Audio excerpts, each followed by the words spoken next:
Vážení občania, po mesiacoch, počas ktorých sa svet médií neustále menil, prichádzam späť tam, kde to všetko začalo, do Weasel News. Dnes sa s hrdosťou vraciam k značke, ktorá pre mňa znamená nielen profesionálny, ale aj osobný úspech.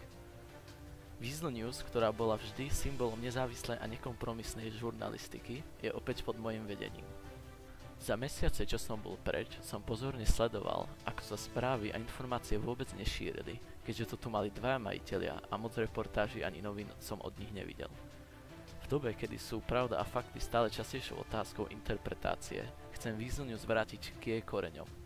Priniesť objektívne, vyvážené a aktuálne spravodajstvo, ktoré si ľudia zaslúžia.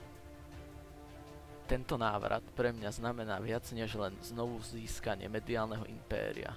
Je to príležitosť pokračovať v odkaze, ktorý som pomáhal budovať, žurnalistiku, ktorá sa nevyhýba ťažkým otázkam, ale ponúka jasné odpovede. S našim skúseným tímom reportérov a redaktorov, ktorí sú rovnako odhodlaní ako ja, verím, že Weasel News bude opäť stať na špičke mediálnej scény. Ako to bolo predtým. Môžete sa tešiť na zábavné reportáže o živote Deda Rodrigueza a o zľavách v Megamole, o ktorých vám bude vyprávať svoje.